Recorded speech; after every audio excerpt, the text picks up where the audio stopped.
Hey everyone, I am recording a second little lecture chat. I'm actually in the midst of eating Turkish desserts, including baklava. I'm not sure if this is actually Turkish, but this is some sort of Turkish donut that's now half gone. I'm in Istanbul. As you can see behind me, that's Istanbul, as I await my next flight into Tirana, where I will be meeting with a number of important people and having all sorts of interesting conversations about the global hospitality industry. And speaking of that, fascinating place to do this research. As I look around a massive terminal here at Istanbul, and I look at all the different people who I could ask all these questions. We've just learned about asking questions, and now what we're going to learn about is putting all those questions into a standardized instrument we call a survey. And surveys are, in essence, the way that we access the masses. It allows us to get at the macro. It allows us to predict things at a big picture level. One of the points I would make about surveys is, as much as surveys get a lot of criticism, and we're all probably tired of surveys, surveys are actually exceedingly accurate nowadays when they're done well, and with certain types of questions. So for example, last year, 2 years ago, with the U.S. presidential elections, those of us who were scientists, I don't mean to be snobby, like those of us who were scientists knew it long before the pundits did, but all these pundits on TV were debating who was going to win the election in the weeks prior to President Obama's election for a second term. When the social scientists who really understood surveys knew that the data were in, knew that telephone surveys have arrived at a point where they're so scientific and they're so strong that they're actually able to predict very well these types of questions. So the survey experts of the world knew Obama was going to win long before all these pundits were still debating up to the last minute. Well, maybe people will change their mind. Maybe it feels like there's a groundswell of support. It doesn't feel like anything. Measure it. Again, scientists insist not on feels like people are changing their vote. It feels like people are moving in the direction of Mitt Romney. Again, it doesn't matter what you feel like. It matters what you can measure. And the overwhelming number of really strong and scientific surveys that were done suggested an Obama win, and pretty comfortably. So websites like 538.com, Nate Silver became famous for emphasizing this, even though all the political pundits would say, Nate Silver thinks he knows that this is going to the way it's going to play out. Well, no, he doesn't think he knows. He looks at all the historic data on telephone surveys, sees that they're exceedingly accurate, and gives you a really strong prediction. So surveys, again, the line that I use is the Winston Churchill line. Remember this? Governments and talking about how various forms of governance can be used to govern humans. Churchill said, democracy is the worst form of government ever invented to govern human beings, with the exception of every other system that was ever invented to govern human beings. So telephone surveys and surveys in general are sort of that for research methods class. As a tool, widely criticized, but the best possible way we have to access the masses is the telephone survey. It's the worst possible tool, with the exception of every other tool that we've invented, to get at the masses. So in talking about the strengths and weaknesses of the survey, understand that its strengths are that it's a highly standardized tool. It's very rigorously monitored. So for example, if you're doing a telephone survey, you can train your interviewers to say the exact same thing in the exact same tone, in the exact same way to all 10,000 respondents you have on the telephone survey. If you're doing even a face-to-face survey, like you might do at an airport intercept, you can again train the interviewers to make sure it's very rigorous and make sure that even if they get asked questions, that their responses are standardized. And when you have high standardization, you have high consistency, you have high repeatability, and this should be ringing bells because this means you have high reliability.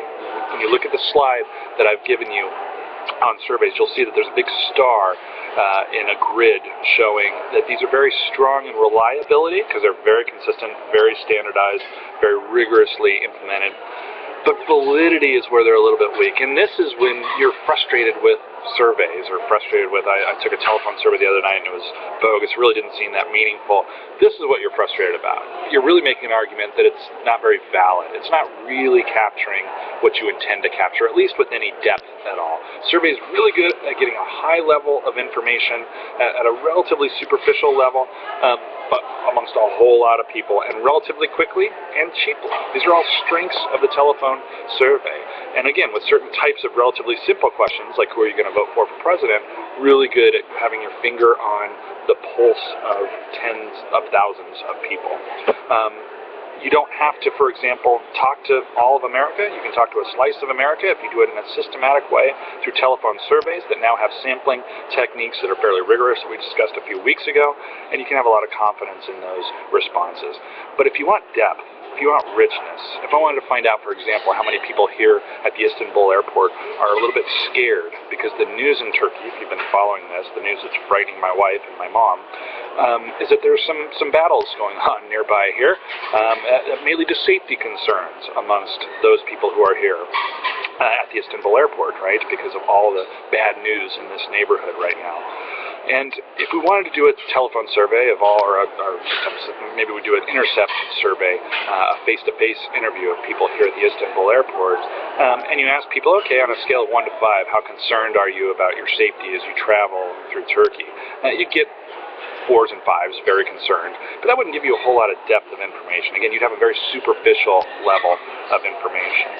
So that's kind of a weakness. You're not going to get at the real feelings that I have deep down in any eloquent or deep or rich or deeply valid way if you're trying to ask me through a quick survey how I feel about my safety as I travel here in Istanbul, given that there are all sorts of battles, literal battles, not political battles, taking place in and around Turkey these days. But on the other hand, again, there's some things you can do with a telephone survey that you can't do with anything else. If I want to have a prevalence rate of what percentage of Americans have a gambling addiction, there's no way I can do that with anything really other than a survey. I can't do that by going to a clinic, right? Because I would just count the people in the clinic, but that's not representative, right?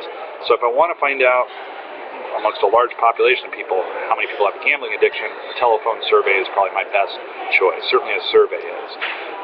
And if you need to do like 10,000 surveys, as you would really if you wanted to get any depth of understanding about problem gamblers, because problem gamblers are a 1 to 2% phenomenon. So to get any significant number of problem gamblers in your sample, you have to sample big. And if you want to sample big, the survey's kind of your tool, right?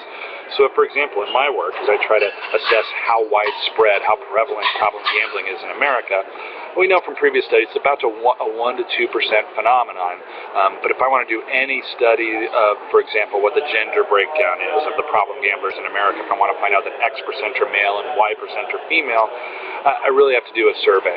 The gender, again, a pretty superficial level, pretty straightforward question to ask people in a survey environment, and you can get really reliable responses. You're not, again, going to get a whole lot of valid depth. Necessarily, you can't go into too much depth or detail, but you can get a good sense of that. And again, because you can do 10,000 people relatively quickly, relatively cheaply, in a very standardized scientific way, very reliable responses. We can get a pretty good sense of what the gender breakdown amongst problem gamblers are.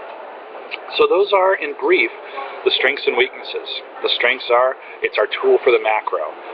So it's a great tool for the big picture. The weaknesses are, it's a great tool for the big picture, right? It's a great tool at the 10,000-foot level, maybe not down in the trenches or in the dirt under your fingernails level that many of you are interested in.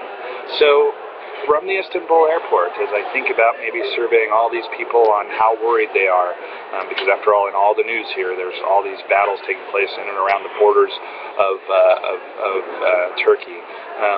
The survey would probably be my tool to get a whole bunch of information relatively quickly. I wouldn't have a very poetic story to tell. That would come with, say, an in-depth interview with open-ended questions. But I would have a very interesting and, I think, representative and relevant story to tell that gave me a whole bunch of information on what percentage of people, for example, are really concerned about travel safety and how that affects their behaviors, again, at a 10,000-foot level.